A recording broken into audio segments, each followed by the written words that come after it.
Hi friends, అందరూ ఎలా ఉన్నారు? నేనైతే చాలా బాగున్నాను. ఏం లేదండి, మీతో మాట్లాడి చాలా రోజులు అయిపోతుంది. క్విక్గా రెసిపీ ఏంటో చూసేద్దామా? మనం ఈరోజు అయితే టమాటా రైస్ చేసుకుంటున్నాం.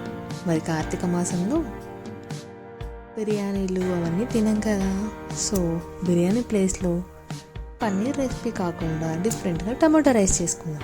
ముందైతే గిన్నెలో ఆయిల్ వేసుకొని మసాలాలు వేసుకొని తర్వాత ఆనియన్ పచ్చిమిర్చి కూడా వేసుకొని ఫ్రై చేసుకోవాలి. అది ఫ్రై అయిపోయిన తర్వాత నేనైతే బఠానీ క్యారెట్ కూడా వేసుకుంటున్నాను. మీరు కావాలంటే వెజిటేబుల్స్ కూడా యాడ్ చేసుకోవచ్చు. కానీ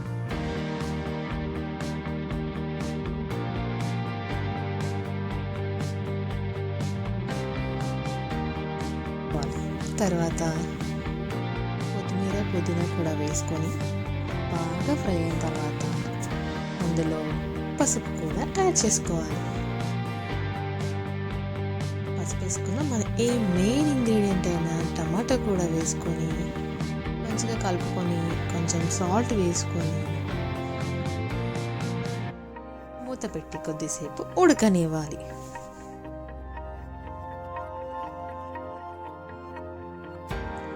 టమాటో బాగా ఉడికిపోయి మెత్తగా అయిపోయిన తర్వాత అందులో మనం కొంచెం ధనియాల పౌడర్ కూడా వేసుకొని బాగా కలిపేసుకోవాలి.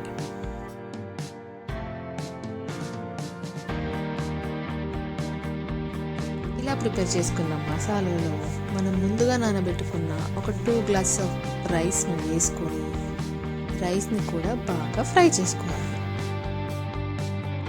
ఫ్రై అయ్యి ఆ మసాలా ఇంగ్రీడియంట్స్ అన్నీ రైస్కి పట్టే వరకు ఫ్రై చేసుకోవాలి.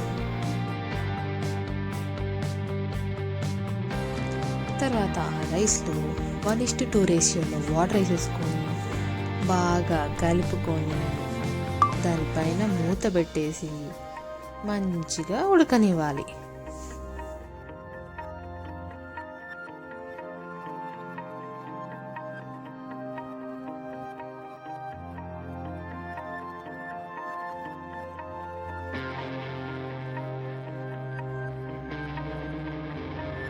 కొంచెం ఉడికిన తర్వాత మధ్య మధ్యలో కలుపుతూ వాటర్ అంతా ఆవిరైపోయే వరకు ఉడికించుకోవాలి. ఇలా వాటర్ లెవెల్స్ తగ్గిపోయినప్పుడు రైస్ని మంచిగా కలిపేసి ఈవెన్గా స్ప్రెడ్ చేసి దానిపైన మూత పెట్టి దానిపైన కొంచెం ఏదైనా బరువు పెట్టేసి ఒక 5 to 10 minutes ఆవిరిపై ఉడికించాలి.